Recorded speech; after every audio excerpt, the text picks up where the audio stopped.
오늘 여러분들과 나눌 말씀은 우리가 아이성의 패배 후에 하나님께서 아이성 사람들을 어떻게 아이성의 패배 후에 하나님께서 어떻게 보면 이스라엘 백성들이 이 전투에서 어떻게 한 겁니까? 진 거죠. 실패한 거죠.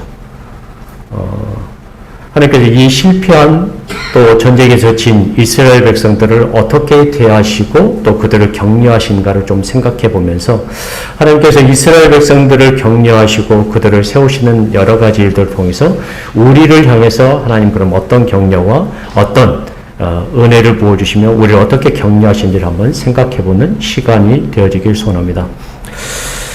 여리고성과 아이성의 전투의 차이점은 딱 하나인데 처음에 이스라엘 백성들이 아이성과 또 여리고성 전투의 차이점이라고 말할 수 있는 것은 여리고성 전투에서는 이스라엘 백성들이 하나님의 뜻과 방법대로 했다는 것입니다. 하지만 아이성의 전투의 처음은 무엇이었냐면 하나님의 뜻대로 물어보지 않고 하나님의 방법대로 그들이 시작을 하지 않았다는 데 차이가 있습니다.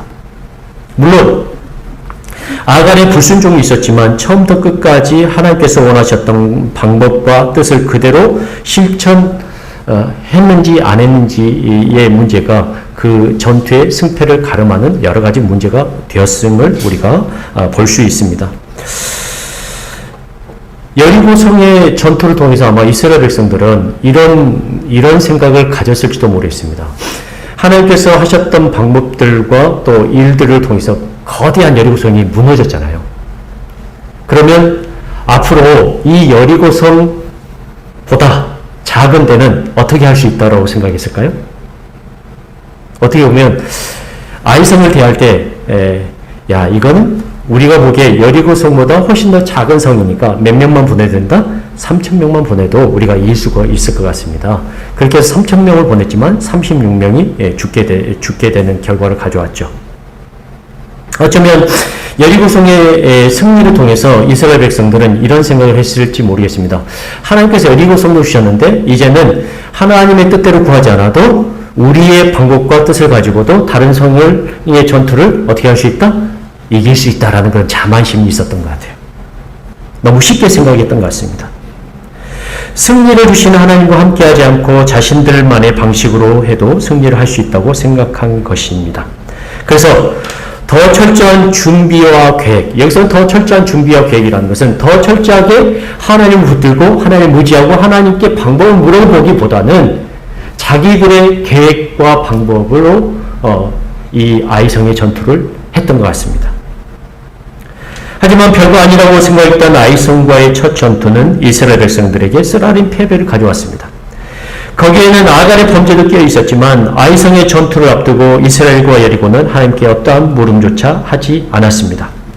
결국 하나님께서 하시는 전쟁임을 이해하지 못하고 자신들만의 방식으로 승리를 얻고자 하는 이스라엘 패배는 당연한 결과였는지도 모릅니다.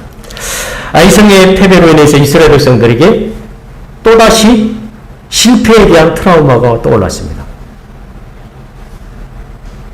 하나님의 뜻대로 자신들의 죄를 제거했지만 아간까지 죽였지만 아이성과의 패배는 이스라엘 백성들에게 두려움을 가져왔습니다. 어떤 두려움일까요? 또다시 패배할지도 모른다라는 생각이죠. 아니면 그들 안에 있었던 두려움은 이런 것이었을지 몰라요. 우리가 설령 하나님의 뜻과 방법대로 한다고 하지만 아간처럼 또 어떤 사람이 범죄를 저질지도 모른다는 그런 확실한 보장이 없잖아요. 그렇죠? 그런데 여호수아와 이스라엘은 이런 두려움을 어떻게 극복했을까? 여러분, 두려움을 떨쳐낼 수 있는 인간이 이 세상에 존재하지 않습니다. 여러분, 혹시 죽을 때까지 내가 두려움을 떨쳐낼 수 있는 사람이 있다라고 자신한다면 그 사람은 제가 보기엔 인간이 아닌 사람일 겁니다. 모든 인간에게 두려움은 언제나 존재해 왔습니다.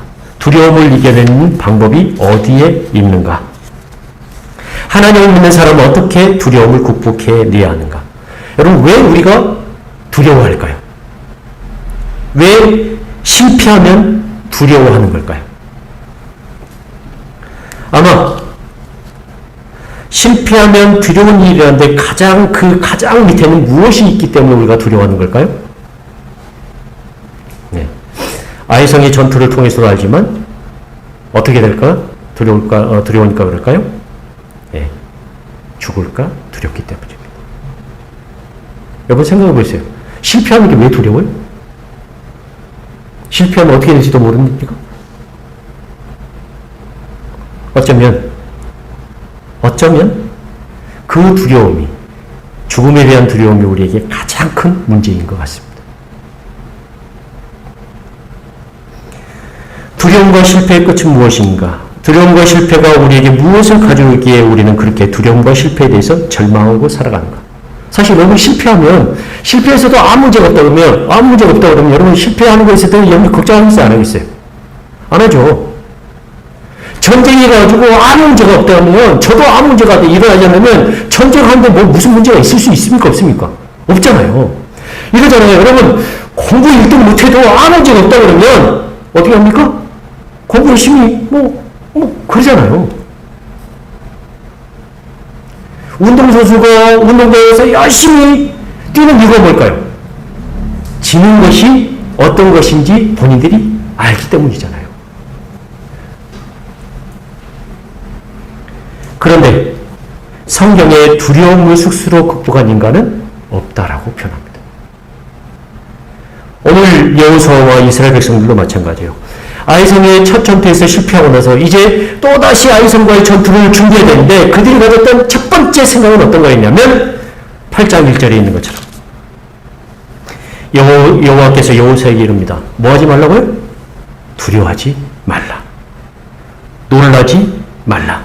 군대를 다 거느리고 어디로 올라가라? 아이성으로 올라가라 라고 표현합니다. 사실 여호수아와 이스라엘 백성들은 자신들 안에 있는 죄를 제거했음에도 불구하고 아이성과 두 번째 전투를 준비할 때 과연 이길 수 있을까? 과연 우리가 지지할 수 있을까? 라는 생각을 먼저 하고 있었다는 거죠.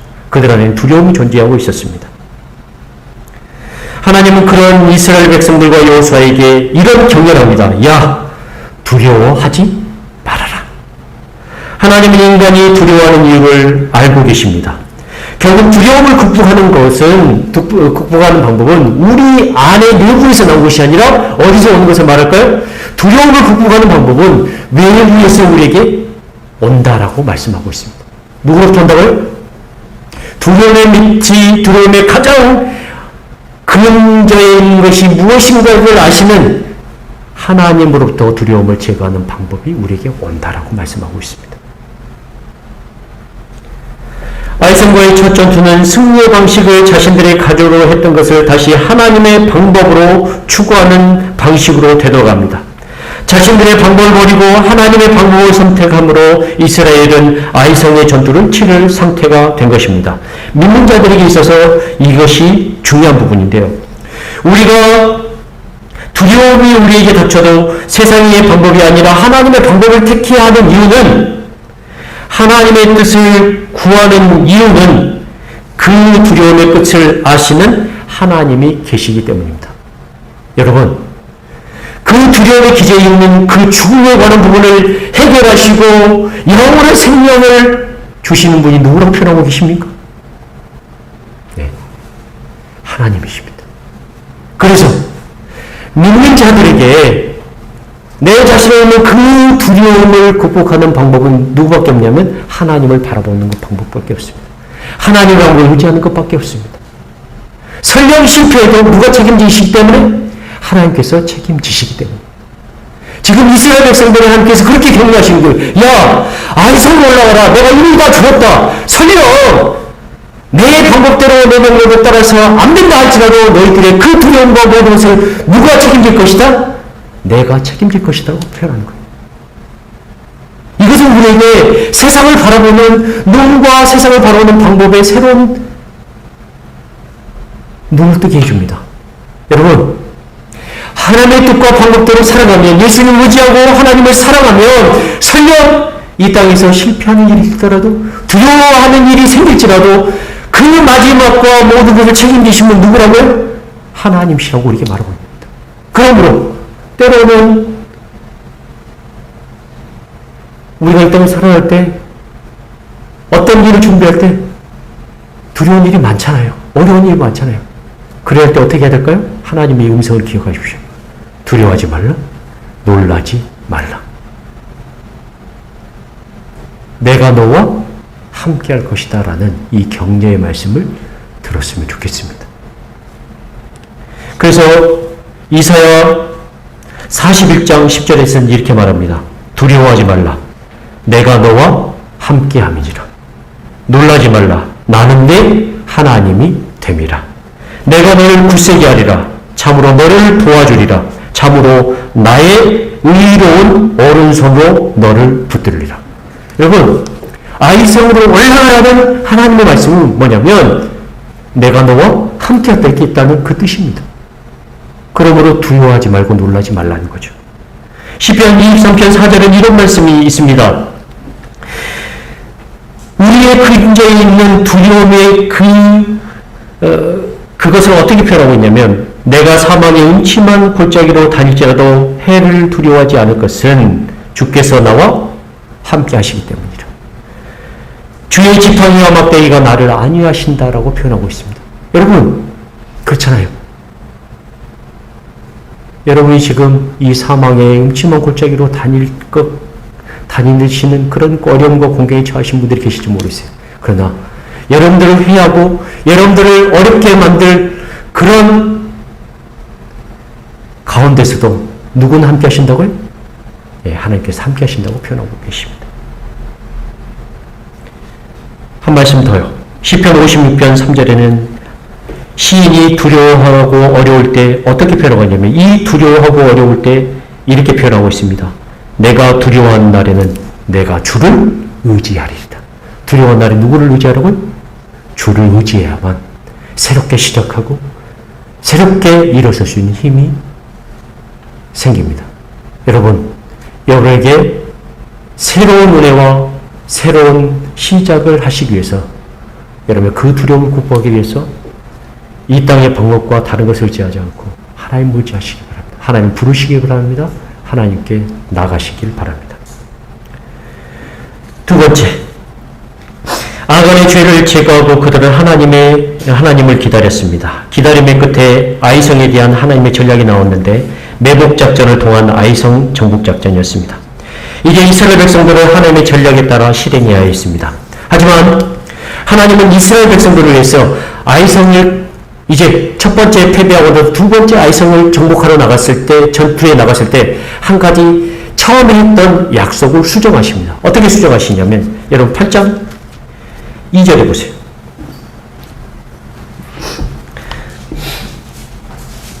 8장 2절 같이 읽겠습니다. 8장 2절 시작.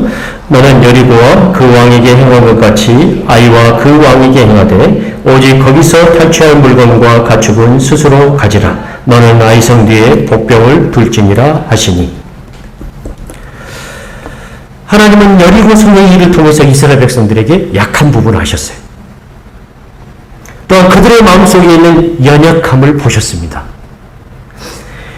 여리고 성의 헤렘을 온전히 이루지 못한 백성들을 위해서 헤렘에 관한 부분을 바꾸십니다. 여기서 헤렘이라는 건 어떤 거냐면 하나님께서 여리고 성을 정복할 때 여리고의 것은 전부 다 누구 것이다? 내 것이다. 그러니까 믿을 것은 없다. 다 나에게 어떻게 해야 된다? 바쳐야 된다라고 얘기했거든요. 이건 헤렘이라고 합니다.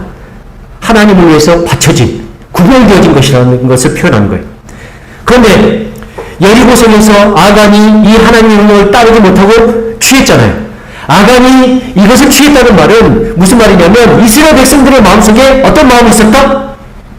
하나님께 다 드려진 것이라고 얘기하지만 실제로는 이스라엘 백성들 마음속에 아간의 범죄를 통해서 대표적으로 보이는 건 뭐냐면 이스라엘 백성들의 마음속에도 그런 마음이 있었다라는 걸 말해요.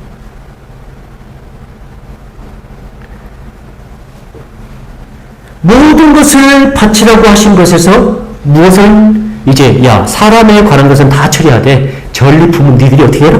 가져라라고 말한 거예요. 하나님의 의도가 무엇일까요? 여러분 왜 이렇게 하셨을까요? 하나님은 왜 하나님이 이렇게 방법을 바꾸실까요? 그들에게 명령을 바꾸셨을까요? 아마도 이스라엘의 낮아졌던 마음을 회복시키기 위한 것이 아니었을까? 아니면 이스라엘에게 동기를 부여한 것이 아니었을까? 여러분, 전쟁에 갔는데 여리고성의 전투에서 뭘 알 수 있냐면 전쟁에 갔는데 아무것도 본인들이 가진 게 없어요. 그럼 마음이 좀 어떨까요? 조금 하나님 그래도 조금 주시면 좋은데 하나도 안 주신다는 걸 좀 그런 마음이 있지 않았을까? 어쩌면 하나님께서는 이스라엘 백성들의 마음을 아셨던 것 같아요. 그래서 전투에 가서 목숨을 가서 전투를 하지만 이제는 다 나에게 가져오지 말고 스스로 전리품을 좀 취해라.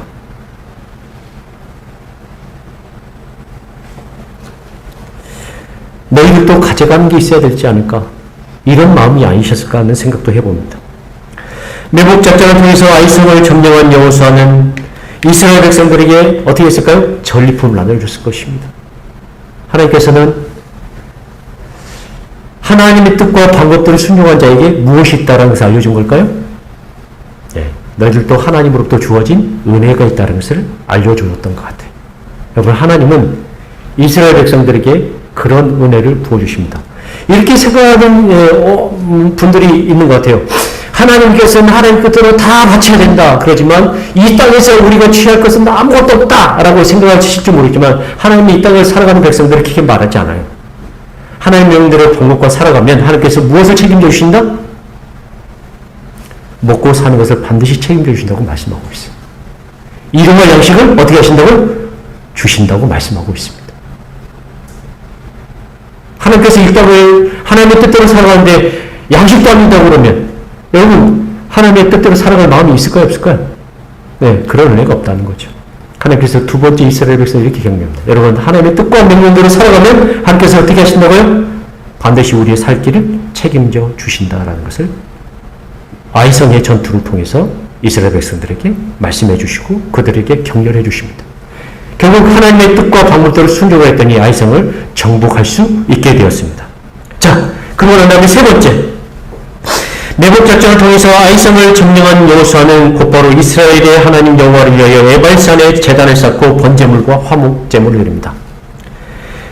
여러분, 그리심산과 에발산은 세겜의 남쪽과 북쪽에 있는 산들입니다. 그러니까 세겜을 가운데로 놓고 남쪽에는 뭐가 있다? 그리심산. 그리고 북쪽에는 에발산이 있습니다.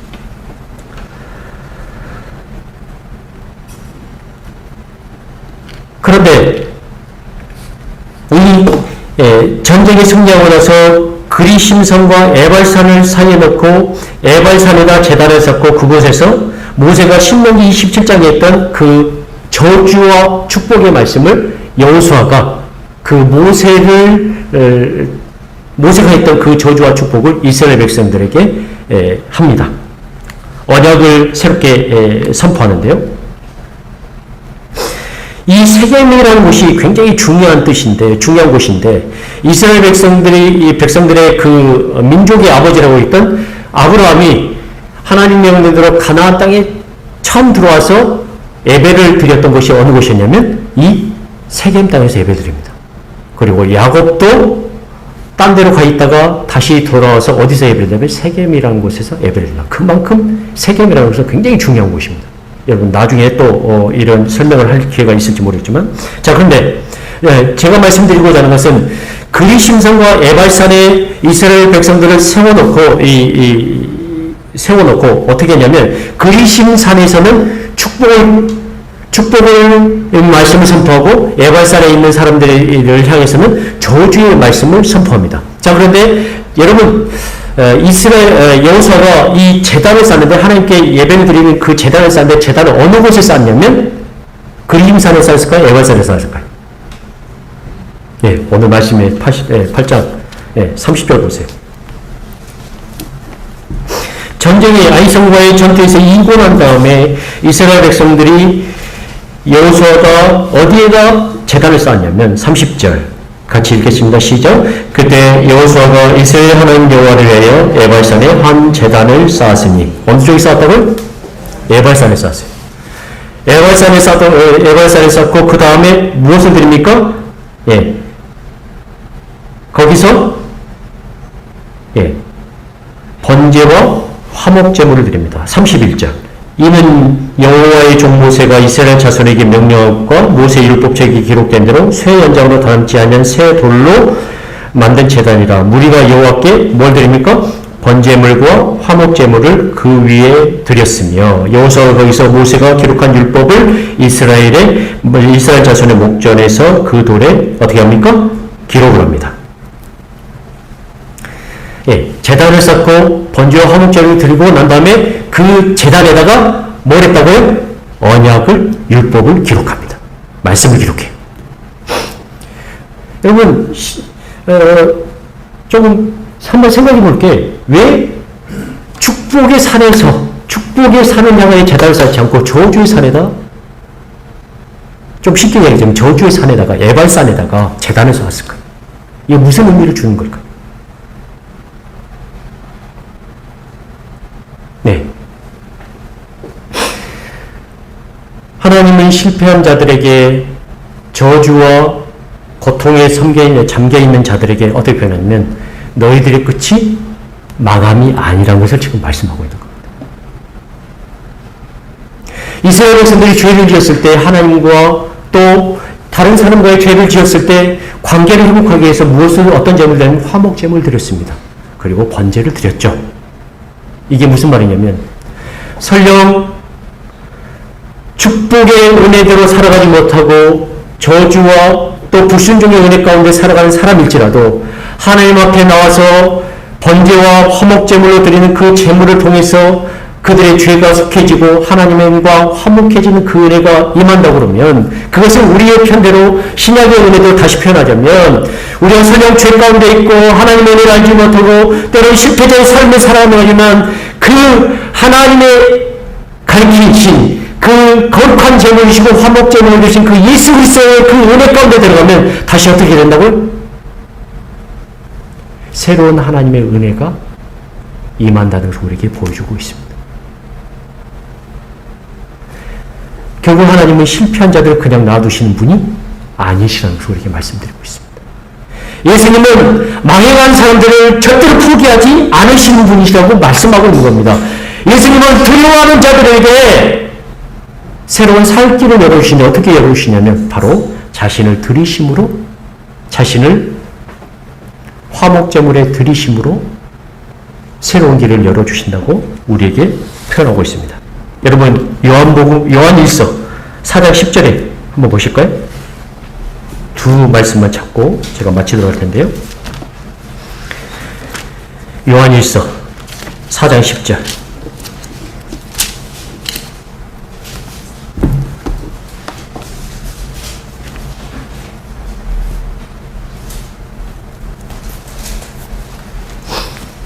요한일서 4장 10절. 다 찾으셨나요? 제가 가진 성경은 신약성경 392면에 있는데요. 같이 한번 읽으실까요? 4장 10절 시작. 사랑은 여기 있으니 우리가 하나님을 사랑한 것이 아니요 하나님이 우리를 사랑하사 우리 죄를 속하기 위하여 화목제물로 그 아들을 보내셨습니다. 네. 에발산 저주의 산에, 저주를 선포하는 산에 제단을 쌓았다. 그리고 그 위에 화목제물을 드렸다라는 말은 무슨 말이냐면, 신약의 은혜로 표현하자면 예수 그리스도로 인해서만 저주에 갇혔던 사람들이 하나님과 하나가 되어줄 수 있다는 것을 말해주는 겁니다. 로마서를 한번 보실까요? 로마서 3장 23절부터 25절. 로마서 3장 23절부터 25절.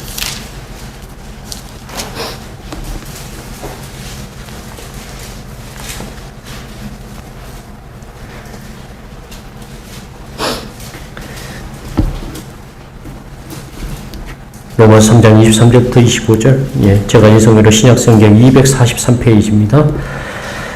예, 같이 한번 읽으실까요? 23절부터 25절까지 시작. 모든 사람이 죄를 범하였음에 하나님의 영광에 이르지 못하더니 그리스도 예수 안에 있는 속량으로 말미암아 하나님의 은혜로 값없이 의롭다 하심을 얻은 자 되었느니라. 이 예수를 하나님이 그의 피로써 믿음으로 말미암는 화목제물로 세우셨으니 이는 하나님께서 길이 참으시는 중에 전하의 지은 죄를 간과하심으로 자기의 의로우심을 나타내려 하심이니. 아멘. 여러분, 하나님은 실패한 자들을 결코 포기하지 않으시고 결코 뭐라고 하지 않습니다. 실패의 자리에서 다시 일어서기 원하십니까? 내가 죄 때문에 고민하고 계십니까? 이스라엘 백성도 죄 때문에 고민했을 거예요. 그러잖아요? 혹시 또 누가 아간처럼 또 죄를 범하지 않을까 고민했을 거예요. 그러나 그 두려움을 하나님께서 어떻게 풀어가시게 하시냐. 여호수아를 통해서 우리에게 말씀해 주십니다. 야, 설령 실패해도 내가 예수 그리스도를 보며 그 전에 지었던 일들의 이런 죄를 간과하겠다. 그러니 다시 어떻게 하라? 일어서라고 표현하고 있는 거예요. 다시 나를 붙들어라. 다시 일어서고 다시 하나님의 뜻대로 서면 어떤 말씀이 우리에게 주어질까요? 축복의 말씀이 주어질 것이라고 말해주고 있는 겁니다. 설령 어느 편에 서 있을지라도 우리가 보기에는 저주의 편에 서 있을지라도 하나님 절대로 그들을 그대로 놔두시지 않겠다라고 표현합니다. 하나님께서 여러분들이 그런 격려의 말씀을 선포해주고 계십니다. 이 격려의 말씀을 가지고 설령 내 인생에 대해서 그리고 다른 사람의 인생에 대해서 예수 믿는 자의 인생에 대해서 조금 하나님 이러시면 안 되는데 이런 생각을 가질지 모르겠지만 하나님 절대로 여러분들에게 그런 생각을 가지고 계신 것이 아니라 끝까지 여러분들에게 격려하시면서 일어서기로 하시면서 또 그리고 마지막까지 여러분을 포기하지 않으실 것이라고 표현하고 있습니다. 여러분, 그러므로 오늘 하나님께서 여호수아에게 선포했던 말씀을 다시 한번 설포합니다. 여러분, 두려워하지 마십시오. 그리고 놀라지 마십시오. 여러분이 하려고 했던 그 일들을 위해서 오늘도 올라가십시오. 하나님께서 끝까지 여러분들을 포기하지 않고 책임지시길 지시고 또 격려를 날마다 해주실 것을 믿고 감사드리며 이 길을 걸어가는 모든 분들이 되시길 주님의 이름으로 간절히 축원합니다. 아멘.